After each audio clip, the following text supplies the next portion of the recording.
नमस्कार बच्चों, मैं प्रतीक रस्तोगी स्वागत करता हूं आप सभी का मध्यम रेखल डिजिटल क्लासेस में। आज मैं आपको पढ़ाने जा रहा हूं क्लास 11 का statics for economics chapter 1 introduction. चलिए बच्चों, मैं आपको बता देता हूं कि क्लास 11th में आपके पास दो बुक्स हैं इकोनॉमिक्स की। पहली है इंडियन इकोनॉमिक डेवलपमेंट, सेकंड है आपकी स्टैटिस्टिक्स फॉर इकोनॉमिक्स। तो इसका आप चैप्टर 1 पढ़ने जा रहे हैं आज। चलिए जानते हैं कि क्या क्या टॉपिक इस चैप्टर में आप पढ़ने वाले हैं। Topic in this chapter: definition of economics यानी अर्थशास्त्र क्या है, उसकी परिभाषा क्या है, उसके बारे में हम यहाँ पे पढ़ेंगे। कंपोनेंट्स ऑफ इकोनॉमिक्स, अर्थशास्त्र के तत्व क्या है। टाइप्स ऑफ एक्टिविटी, कितने टाइप की एक्टिविटी होती है इकोनॉमिक्स के अंतर्गत। डेफिनेशन ऑफ कंज्यूमर, उपभोक्ता की परिभाषा क्या है। कंजप्शन, डेफिनेशन ऑफ कंजप्शन, उपभोग की परिभाषा क्या है। डेफिनेशन ऑफ प्रोडक्शन, उत्पादन की परिभाषा क्या है। डेफिनेशन ऑफ स्टैटिस्टिक्स यानी कि स्टैटिस्टिक्स किसे कहते हैं, स्टैटिस्टिक्स की परिभाषा क्या है। फीचर ऑफ स्टैटिस्टिक्स, क्या फीचर हैं स्टैटिस्टिक्स के। Function of statistics in economics यानी कि अर्थशास्त्र में सांख्यिकी के क्या कार्य हैं। Importance of statistics in economics यानी कि सांख्यिकी के क्या महत्व है इकोनॉमिक्स में यानी कि अर्थशास्त्र में। लिमिटेशन ऑफ स्टैटिस्टिक्स यानी कि आपका सांख्यिकी की सीमाएं क्या क्या हैं। हिंदी में सांख्यिकी बोला जाता है बच्चों स्टैटिस्टिक्स को। चलिए जानते हैं अपनी नेक्स्ट स्लाइड की ओर। Definition of economics: economics is an science that studies human behavior with the aims of allocation of scarce resources in such a way that consumer can maximize their satisfaction, producer can maximize their profits, and society can maximize its social welfare. It is all about making choices in the presence of scarcity. तो बच्चों यहाँ पर साफ साफ बोला गया है कि इकोनॉमिक एक ऐसा विज्ञान है जिसमें इंसान के व्यवहार का अध्ययन किया जाता है, जिसके अंतर्गत उसकी इच्छाओं पर निर्भर करने वाली चीजें, ठीक है, जिससे कि कंज्यूमर सबसे ज्यादा अपनी क्या करता है, अपनी मैक्सिमाइज करता है सेटिस्फेक्शन को, यानी कि अपने आप को संतुष्ट कर पाता है अपनी चीजों के लिए। उत्पादन करता अपने प्रॉफिट को मैक्सिमाइज कर पाता है, और सोसाइटी सोशल वेलफेयर यानी कि सामाजिक वेलफेयर को, सामाजिक संरक्षण को, सामाजिक कार्यों को बढ़ावा दे सकता है। It is about making choice in presence of scarcity, अभाव में जो आपके पास चॉइसेस ऑप्शन है उसके बारे में यहाँ पर सब गहन अध्ययन जो है वो अर्थशास्त्र के अंतर्गत आता है। तो आशा है आपको समझ में आ गया होगा। एक बार फिर से समझा देता हूं। अर्थशास्त्र एक ऐसा विज्ञान है जिसके अंतर्गत इंसान के व्यवहार का अध्ययन किया जाता है, जिसमें उपभोगकर्ता अपने जरूरत की चीजों को ज्यादा से ज्यादा किस प्रकार से सेटिस्फाइड करता है यानी कि संतुष्ट करता है। उत्पादन करता अपने प्रॉफिट को मैक्सिमाइज करता है यानी कि अपने प्रॉफिट को ज्यादा से ज्यादा कमाता है। नेक्स्ट है आपका समाज सबसे ज्यादा किस तरीके से सोशल वेलफेयर करता है, जो उसके पास उपलब्ध है साधन, जो भी चीजों की कमियां पाई जाती हैं, जो उपलब्ध साधन होते हैं, उनसे इंसान के बिहेवियर यानी कि इंसान के व्यवहार का अध्ययन ही क्या है, इकोनॉमिक्स है। और it is about making choice of presence of scarcity का मतलब था साफ साफ कि जो हमारे पास चीजों का अभाव होता है उनके अगेंस्ट हम जो चॉइसेस लेते हैं, उनके अगेंस्ट जो ऑप्शन चूज करते हैं, वो अर्थशास्त्र के अंतर्गत आता है। तो अर्थशास्त्र में जो अभाव है हमारी चीजों की, हमारी नीड की, ठीक है, उन चीजों के ऑप्शंस को जो हमने अपनाया है वो सारा अर्थशास्त्र के अंतर्गत लिया गया है। चलिए बढ़ते हैं अपनी नेक्स्ट स्लाइड की ओर। Economics by Alfred Marshall. Alfred Marshall ने कहा है the study of man in the ordinary business of life. ठीक है, यानी कि यहां पे बोला गया है जीवन में सामान्य व्यापार का अध्ययन करना ही क्या है, अर्थशास्त्र है। जीवन में सामान्य व्यापार का अध्ययन करना ही क्या है? अर्थशास्त्र है। चलिए बढ़ते हैं अपनी नेक्स्ट स्लाइड की ओर। Scarcity. Scarcity means shortage of goods and resources in the relation to their demand. Scarcity is the root of all economic problem. तो बच्चों मैंने बताया था scarcity मतलब अभाव होता है, किसी भी चीज का अभाव। जैसे कोई चीज हमें नीड, हमारी डिमांड है, हमें नीड है किसी चीज की, जैसे मुझे भूख लगी है और मेरे पास रोटी नहीं है, ठीक है, तो शॉर्टेज ऑफ गुड्स और रिसोर्सेज नहीं है मेरे पास, लेकिन उसके अगेंस्ट मैं कौन से ऑप्शन को चूज करूंगा, वो स्कैरसिटी कहलाएगी। स्कैरसिटी यानी कि shortage of goods and resources in relation to their demand, जो हमारे पास हमारी डिमांड को पूरा करने के लिए जो अभाव पाया जाता है गुड्स एंड सर्विसेज में, उसे क्या कहा गया है? स्कैरसिटी बोला गया है। Scarcity is the root of all economic problem. अर्थशास्त्र की सभी समस्याओं की जड़ क्या है? अभाव है। ठीक है, अर्थशास्त्र में सभी समस्याओं की जड़ क्या है? अभाव है।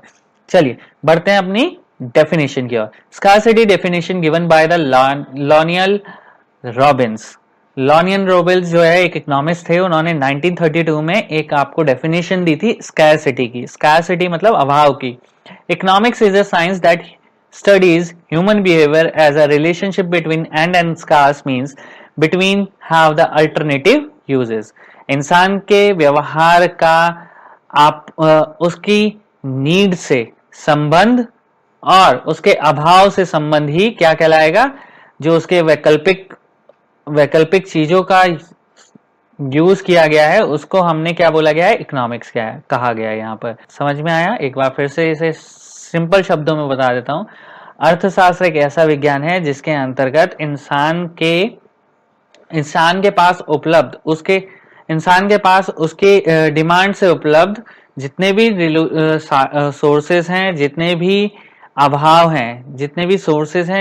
अभाव हैं और उसका अंत जो उसकी नीड्स हैं उनका अंत ही रिलेशनशिप संबंध का अध्ययन ही इकोनॉमिक्स कहलाएगा। चलिए बढ़ते हैं अपनी नेक्स्ट स्लाइड की ओर। इंपॉर्टेंट टर्म, तो बच्चों यहाँ पर इंपॉर्टेंट टर्म समझाई भी है। Consumer, a consumer is one who consume the goods and services for satisfaction of his want. इंसान की इच्छाओं को संतुष्ट करने के लिए इंसान क्या करता है? गुड्स एंड सर्विसेज का कंज्यूम करता है, और जो उन चीजों को कंज्यूम कर रहा है वो क्या है? कंज्यूमर है। जैसे कि मुझे भूख लगी है तो भूख के लिए मेरे को रोटी चाहिए, तो रोटी के लिए मैं क्या हूं? कंज्यूमर हूं। जिससे मैं लूंगा वो कंज्यूमर बन जाऊंगा। ठीक है। कंजप्शन, जब हम उस कंजप्शन किसे कहते हैं? उपभोग किसे कहते हैं? Consumption is a process using up utility value of goods and services for the direct satisfaction of our wants. ठीक है, जब हम उस चीज को यूटिलाइज करते हैं जो हमारी नीड है, उस चीज की गुड्स एंड सर्विसेज को यूटिलाइज करते हैं और अपने आप को संतुष्ट करते हैं, तो ये क्या कहलाता है? उपभोग कहलाता है। उपभोग एक ऐसी क्रिया है जिसके द्वारा हम वस्तु और सेवाओं का यूटिलाइजेशन करके अपने आप को डायरेक्टली संतुष्ट करते हैं। ठीक है। प्रोड्यूसर्स, उत्पादनकर्ता किसे कहते हैं? उत्पादनकर्ता, a producer is one who produces और sells goods and services for the generation of income. देखो, आय की उत्पत्ति के लिए जो उत्पादनकर्ता अपनी वस्तुओं का उत्पादन करता है या सर्विसेज का उत्पादन करता है उसे कहा जाता है उत्पादनकर्ता। समझ में आया? एक प्रोड्यूसर एक इंसान है जो अपनी इनकम के लिए, आय की उत्पत्ति के लिए क्या करता है? अपनी चीजों को बनाता है या फिर सेवाओं को प्रदान करता है, तो वो प्रोड्यूसर कहलाता है। प्रोडक्शन किसे कहते हैं? Production is the process of converting raw material into useful thing. Production क्या है? प्रोडक्शन करना किसी चीज का एक ऐसा प्रोसेस है जिसके द्वारा हम रॉ मटेरियल को कन्वर्ट करते हैं फिनिश गुड्स में, यानी कि किसी भी चीज को तैयार करके प्रॉपर रूप प्रदान करना ही, रॉ मटेरियल को, कच्चे माल को प्रॉपर रूप प्रदान करना या पक्की चीज तैयार करके देना, ही क्या है? प्रोडक्शन है। ठीक है। एग्जाम्पल के लिए टेबल ले लो, लकड़ी से क्या बनाते हैं हम? टेबल लेते हैं, तो टेबल बनाते हैं, तो ये क्या है? प्रोडक्शन है। Saving, it is a part of income which is consumed, it is an art of abstinence of consumption. तो देखो बच्चा, क्या है? सेविंग हमारी क्या है? इनकम का पार्ट होता है जिसे हम कंज्यूम नहीं करते। ये एक तरीके की कला है जो हम कंजप्शन से बचाते हैं। ठीक है, कंजप्शन से एब्सेंस करके बचाते हैं। कंजप्शन यानी कि उपभोग करने से उस चीज को बचाते हैं और तब हम सेविंग करते हैं। ठीक है। Investment, it is an expenditure by the producers on the purchase of such assets which help to generate the income.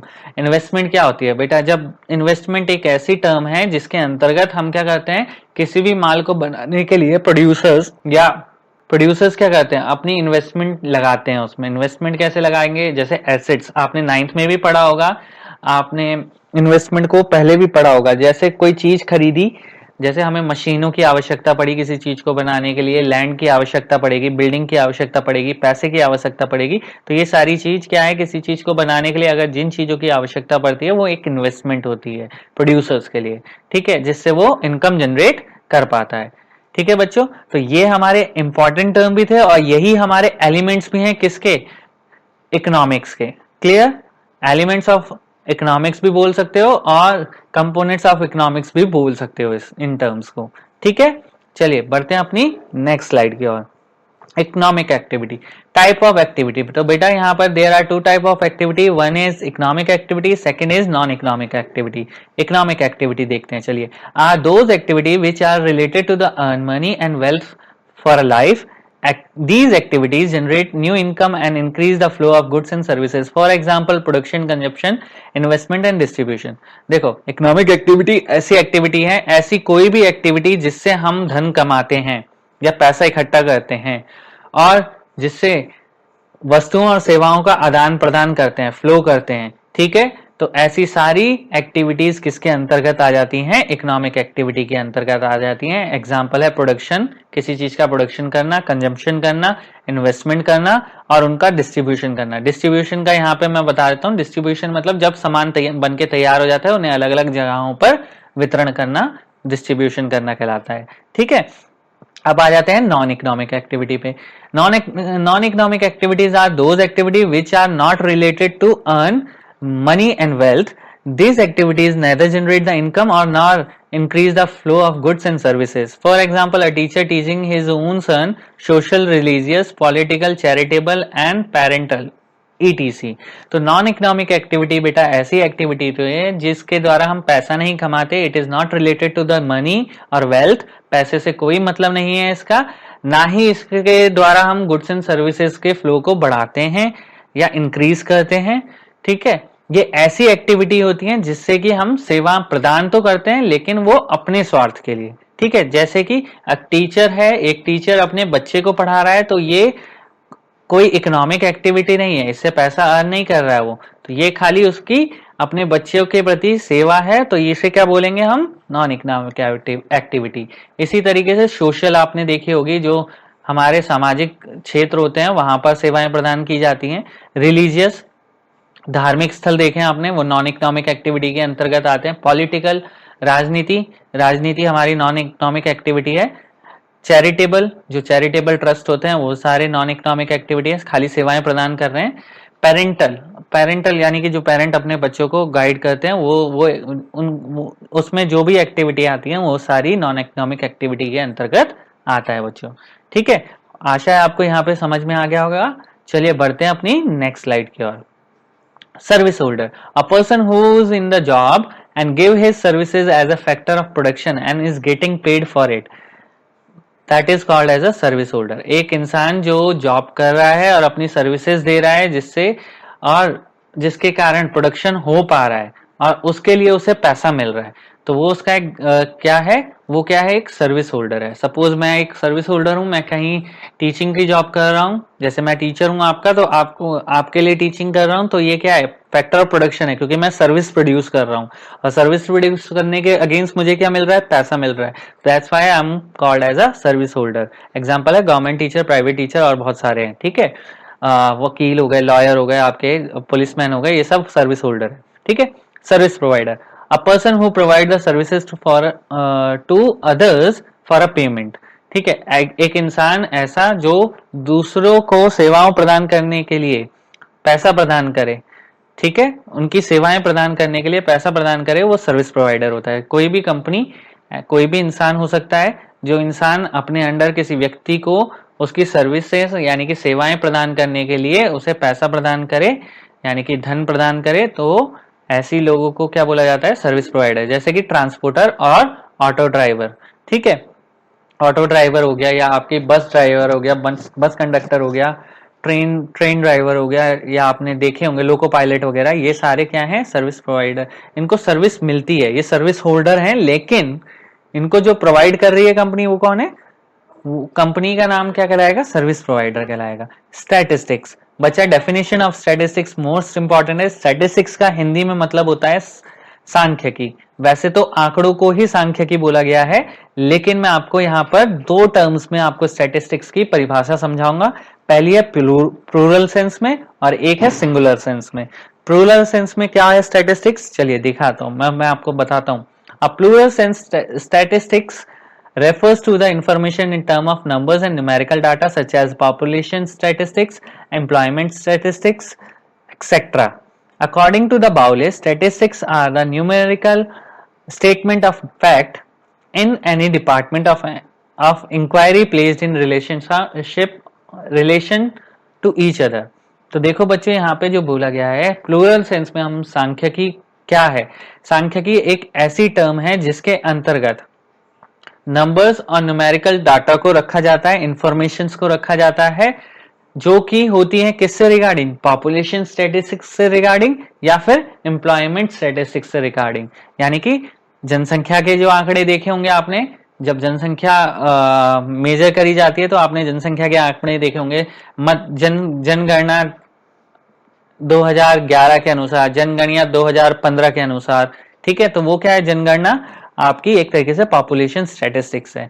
इसी तरीके से एम्प्लॉयमेंट स्टैटिस्टिक्स होती हैं जिसमें कंपनी के अंदर या सरकार अपने एम्प्लॉयमेंट का स्टैटिस्टिक्स रखती है, यानी कि आंकड़े रखती है, ठीक है। अकॉर्डिंग टू द बाउले, यानी कि जो बाउले हैं हमारे एक इकोनॉमिस्ट हैं, उन्होंने कहा है कि statistics are the numerical statement of fact in any dependent of inquiry placed in relation to each other. Statistics क्या है, न्यूमेरिकल नंबर्स हैं, यानी कि नंबर नहीं है, न्यूमेरिकल यानी कि आंकड़ीय व्याख्यान है, जिसके अंतर्गत आंकड़ीय व्याख्यान इसलिए बोला गया है क्योंकि न्यूमेरिकल स्टेटमेंट बोला गया है। तो बेटा ये क्या है, यहाँ पर बोली गई चीज है कि सांख्यिकी एक प्रकार के न्यूमेरिकल स्टैटिस्टिक्स है जिसमें किसी भी डिपार्टमेंट में की गई इंक्वायरी के रिलेशन में किसी भी चीज से रिलेटेड, हर चीज से रिलेटेड क्या रखे गए हैं, आंकड़े रखे गए हैं, उसे क्या बोला गया है, सांख्यिकी बोला गया है। हिंदी में मैं इसकी परिभाषा आपको नहीं दूंगा क्योंकि इंग्लिश में अगर आप याद करिए इसे, statistics are the numerical statement of facts, एक सिंपल से फैक्ट्स हैं, स्टैटिकल न्यूमेरिकल फैक्ट्स हैं जिसके अंतर्गत किसी भी डिपार्टमेंट के क्या रखे गए हैं, इंक्वायरी से रिलेटेड फैक्ट्स को रखा गया है। क्लियर, चलिए बढ़ते हैं अपनी नेक्स्ट स्लाइड की ओर। Feature of statistics in the plural sense, plural sense के अंतर्गत फीचर्स क्या होते हैं स्टैटिस्टिक्स के, एग्रीगेट ऑफ फैक्ट्स, यानी कि सारी चीजों का फैक्ट्स को क्या करके रखा जाता है, एग्रीगेट करके जाता है, यानी कि एकीकृत करके रखा जाता है।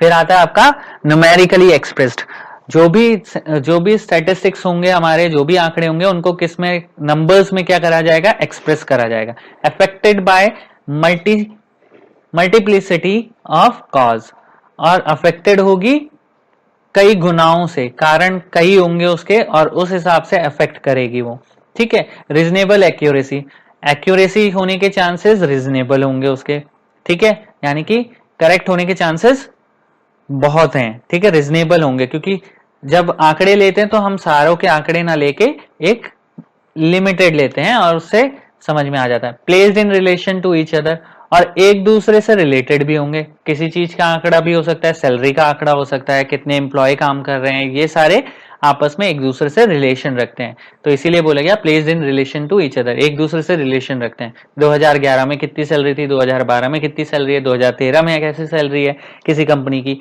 तो इस हिसाब से हर एक एम्प्लॉय का रिकॉर्ड रखा जाता है कंपनी द्वारा या किसी स्टैटिकल डिपार्टमेंट द्वारा। या 2011 में आपने देखा होगा, बहुत सारी चीजें देखी होंगी आपने, सरकार क्या करती है, एम्प्लॉयमेंट रजिस्ट्रेशन करती है। तो एम्प्लॉयमेंट रजिस्ट्रेशन के लिए आपको कहाँ जाना होता है, नगर पालिका या जो आपके लोकल अथॉरिटीज होती हैं, तो वहां पर जाके आपको रजिस्ट्रेशन कराना होता है। तो सरकार अपने फैक्ट्स को कहाँ दिखाती है, पब्लिश करती है।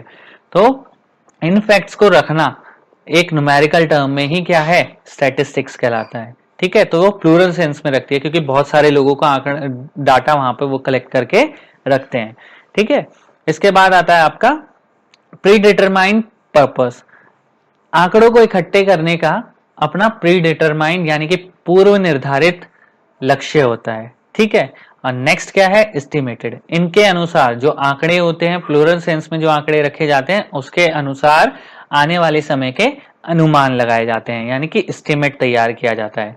समझ में आया बच्चों? प्लूरल सेंस में स्टैटिस्टिक्स के फीचर क्या है, एग्रीगेट ऑफ फैक्ट्स है, फैक्ट्स को एग्रीगेट करके रखा जाता है। सेकंड चीज न्यूमेरिकली एक्सप्रेस किया जाता है। थर्ड है कारणों का पता लगाया जाता है और उनको कई गुना से पता, कई कई तरीकों से पता लगाते हैं। देन उसके बाद क्या है, रीजनेबल एक्यूरेसी, उनकी एक्यूरेसी रीजनेबल होती है और एक दूसरे से रिलेशन करते हैं। प्रीडिटरमाइंड पर्पस होता है, पहले से पूर्व निर्धारित लक्ष्य होता है और अनुमान लगा सकते हैं, इसलिए हम लोग स्टैटिस्टिक्स को रखते हैं प्लूरल सेंस में, ठीक है। चलिए बढ़ते हैं अपनी नेक्स्ट स्लाइड की ओर, जिसमें हमने डेफिनेशन दी है statistics in a term of singular sense. A singular sense, it refers to the techniques and method relation to the collection, classifying, presentation, analyzing and interpretation of quantitative data। तो देखो बेटा यहाँ पर बोला गया, according to the Seligman, statistics is a science which deals with the method of collecting, classifying, presenting, comparing and interpreting numerical data, collecting to throw some light on any sphere on inquiry.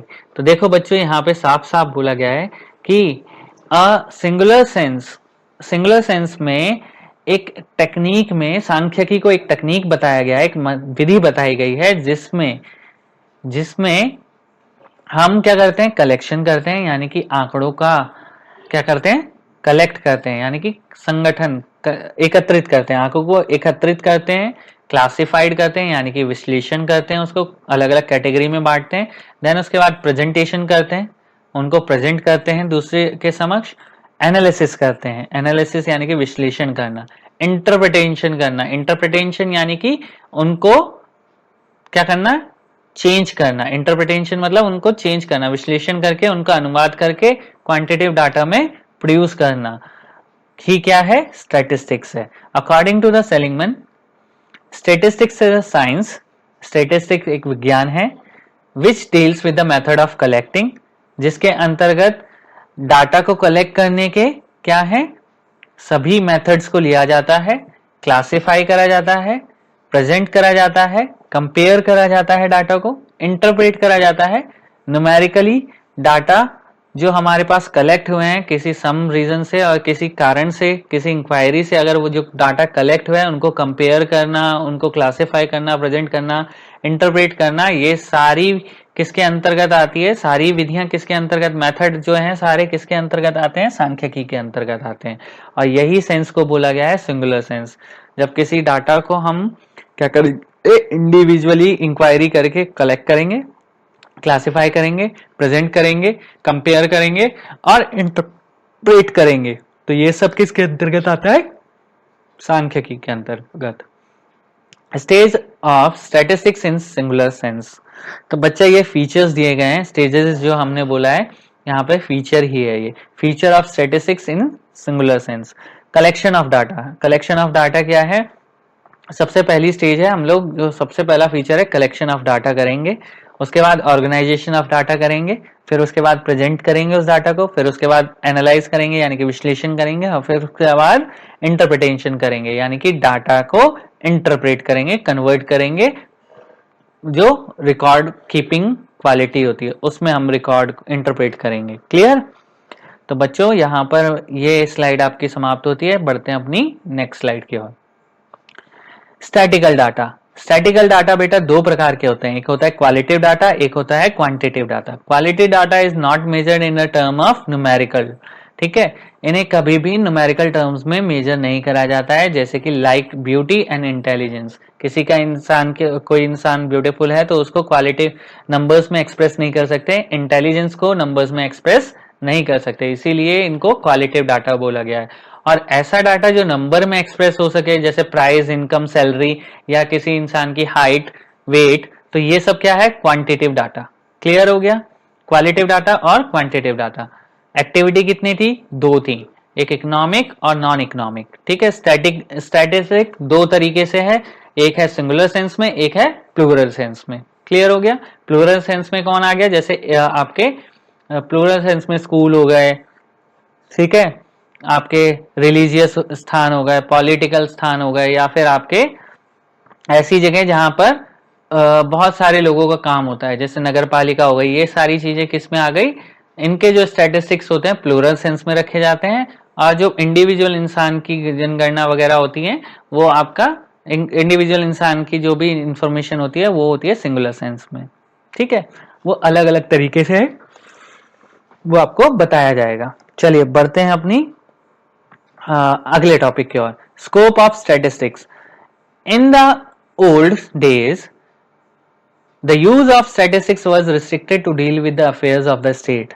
But nowadays, the scope of statistics has spread to all those areas where the numerical facts are used, such as economic, business, industry, medicine, आपका physics, chemistry, and numerous other field of knowledge. बेटा पहले जो था starting के समय जो सांख्यिकी का क्षेत्र है बहुत सीमित था। पुराने समय में क्या था, हम स्टेट्स के रिलेशन में उसे ले ही नहीं सकते थे, आंकड़ों को रिलेशंस में नहीं लेते थे, स्टार्टिंग में हम आंकड़ों को नहीं रखते थे। लेकिन आज के समय में स्टैटिस्टिक्स का क्षेत्र पूरे जगहों पे, जितनी भी जगह है जहां पर नंबर फैक्ट्स का यूज होता है, न्यूमेरिकल फैक्ट्स का यूज होता है, यानी कि नंबर्स का यूज होता है रिकॉर्ड कीपिंग में, वहां पर हम लोग सब जगह स्टैटिस्टिक्स का यूज करते हैं, ठीक है। आज वहां पर स्टैटिस्टिक्स का रोल बहुत अहम है। सच एज इकोनॉमी का क्या जीडीपी है, क्या जीएनपी है, ये सब आपने पहले भी पढ़ा है 9th में। जीडीपी, जीएनपी कैसा चल रहा है, किसी इंसान की इन्फेंट मोर्टेलिटी रेट क्या है, ये सारी चीजें, बर्थ रेट क्या है कंट्री में, स्टेट में, तो ये सारी चीजें क्या है, स्टैटिस्टिक्स ही तो रखते हैं हम। स्टैटिस्टिक्स का क्षेत्र अब बढ़ता जा रहा है, सच एज इकोनॉमिक के क्षेत्र में भी, बिजनेस इंडस्ट्री के क्षेत्र में भी, मेडिसिन के क्षेत्र में, फिजिक्स, केमिस्ट्री और डिस्कवरी के क्षेत्र में भी, चाहे जितनी भी फील्ड है नॉलेज के, सभी जगह न्यूमेरिकल डाटा को कीप करने का अब कीप करते हैं, जिसे हम सांख्यिकी कहते हैं। चलिए बढ़ते हैं अपने नेक्स्ट टॉपिक की ओर, importance of statistics in economics. चलिए बच्चों जानते हैं अब अर्थशास्त्र में सांख्यिकी का क्या महत्व है। It enables an economist to present economic fact in precise and definite form, ठीक है। एक अर्थशास्त्री को सांख्यिकी क्या करता है, अपने फैक्ट्स को प्रॉपर रखना, प्रिसाइज फॉर्म में रखने की इजाजत देता है। मतलब एक तरीके से एक सहायता करता है कि इकोनॉमिस्ट अपने फैक्ट्स को, इकोनॉमिक फैक्ट्स को प्रिसाइज और डेफिनेट फॉर्म में एक दूसरे व्यक्ति के सामने रख सके। Help in condensing mass data info a few numerical measures, क्या करता है, जो बड़े बड़े न्यूमेरिकल मेजर्स होते हैं, न्यूमेरिकल फैक्ट्स होते हैं, उनको छोटे छोटे कंडेंसिंग फॉर्म में रखने के लिए मदद करता है। कौन, सांख्यिकी। जैसे कि जनगणना अगर देखें इंडिविजुअल इंसान से पूछने जाएंगे तो बहुत ज्यादा हो जाएगी, लेकिन अगर उन फैक्ट्स को अगर स्टेट वाइज देखा जाए तो स्टेट वाइज छोटा छोटा हो जाएगा, कंडेंस कर दिया जाएगा। उसके बाद वो कंट्री लेवल पे आएगा तो कंट्री लेवल पे और कंडेंस हो जाएगा, एक ही नंबर मिलेगा हमें, ठीक है। तो ये है हमारा help in condensing mass data info few numerical measures, ठीक है। नेक्स्ट है आपका statistical is used in finding relationship between different economic factor, ठीक है। स्टैटिस्टिक्स यूज होती है ताकि हम डिफरेंट इकोनॉमिक फैक्टर, जो अर्थशास्त्र के बहुत सारे फैक्टर हैं जिसके होने के कारण हैं, उनके बीच के संबंध को बताता है कौन, सांख्यिकी। Economics forecasting through statistical studies, ठीक है।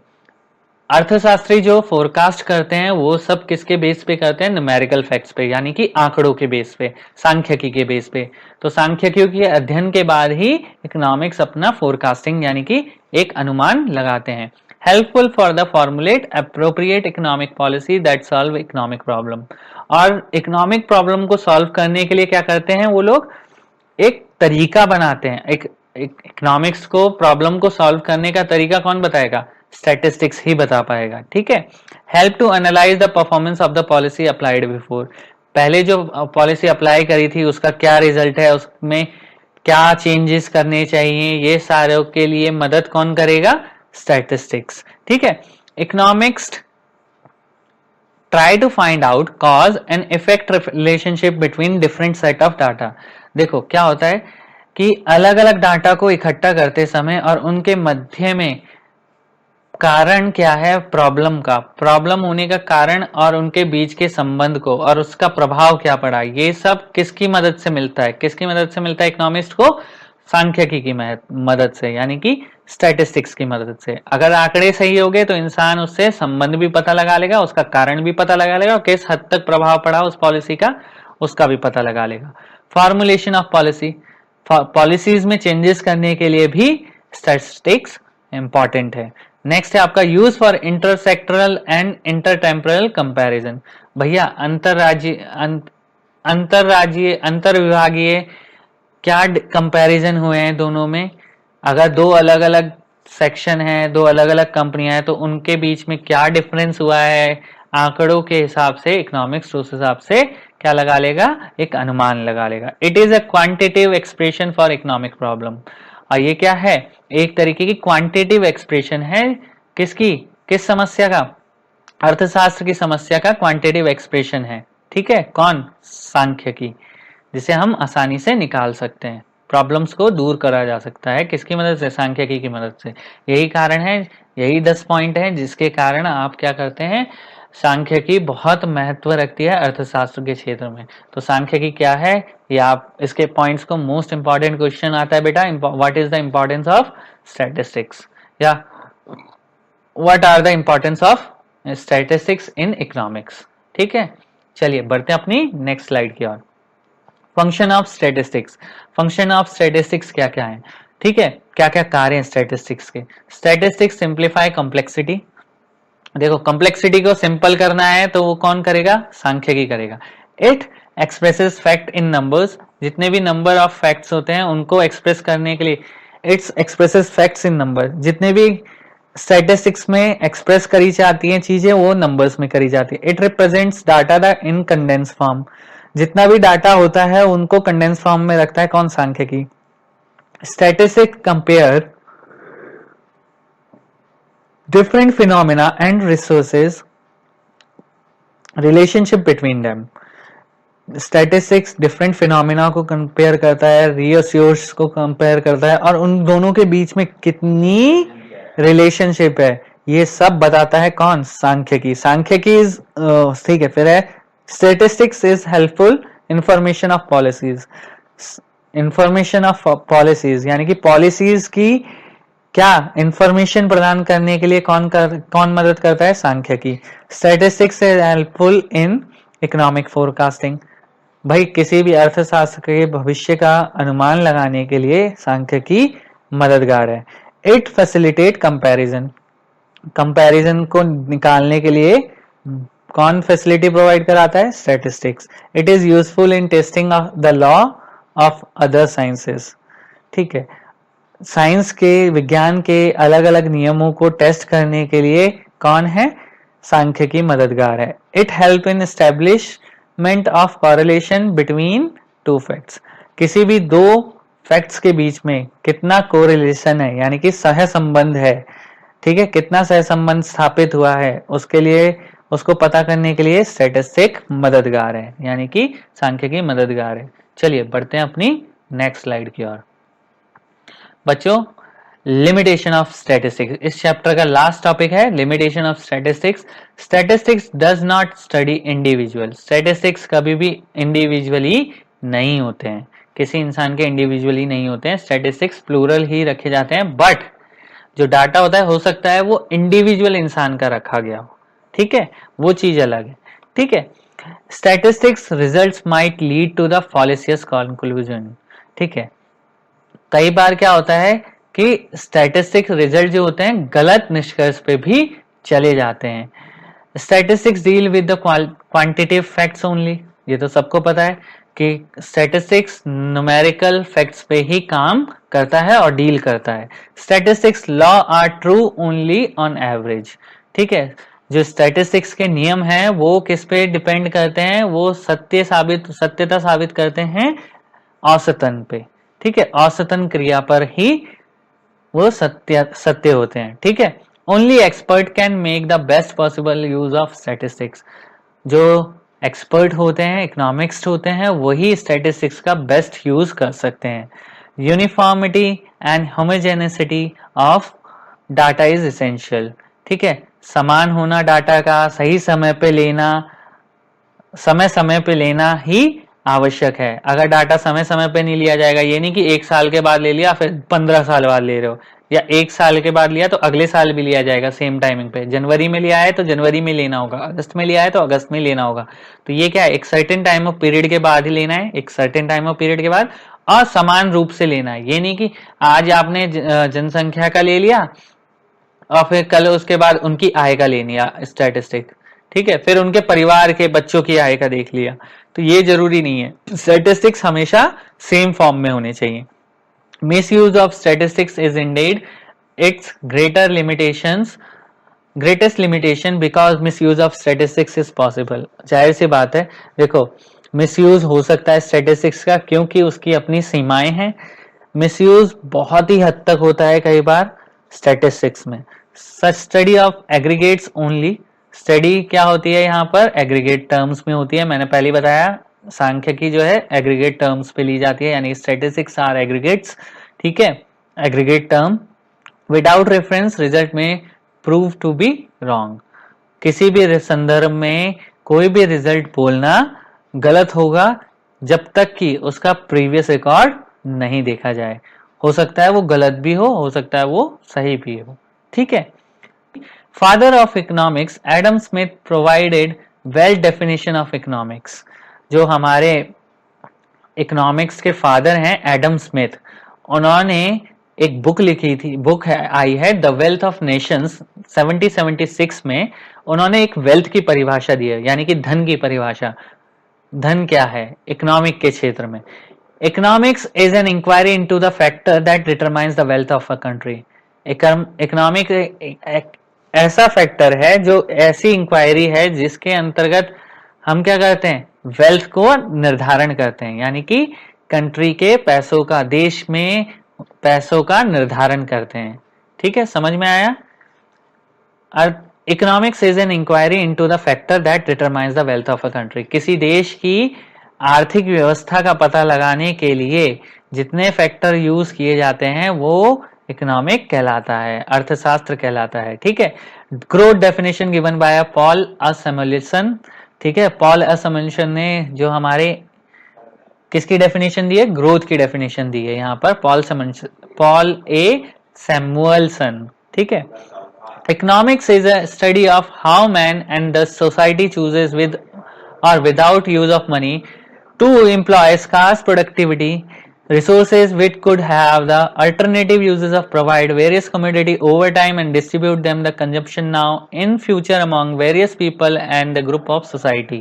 तो देखो क्या बोला है, इकोनॉमिक एक ऐसी स्टडी है जिसमें एक इंसान कैसे सोसाइटी में उपलब्ध साधनों को या उनके अभाव में उनके उपलब्ध विकल्पों को, ठीक है, उनके उपलब्ध विकल्पों को क्या करता है, धन के माध्यम से या विदाउट धन के माध्यम से, यानी कि विदाउट मनी कैसे कंज्यूम कर रहा है, डिस्ट्रीब्यूट कर रहा है और उनको कैसे कंज्यूम कर पा रहा है। ठीक है, तो ये सारी चीजें किसके अंतर्गत गई हैं, ग्रोथ के अंतर्गत गई हैं। ये ग्रोथ की डेफिनेशन है। तो बच्चों आपका चैप्टर यहाँ पे समाप्त हो गया है, और अगर आपको कोई क्वेरी है तो मुझसे पूछेंगे आप मेरे व्हाट्सएप नंबर पे, और इस चैप्टर के डिस्क्रिप्शन पे, यानी कि आपके इस वीडियो के डिस्क्रिप्शन पे मैंने एनसीईआरटी क्वेश्चंस दे दिए हैं पहले चैप्टर्स के, ताकि आपको कोई भी डेफिनेशंस में प्रॉब्लम ना हो। कुछ इंपॉर्टेंट नोट्स भी दिए हैं जिन्हें आप अपनी कॉपी में नोट डाउन कर लेंगे। ठीक है, धन्यवाद।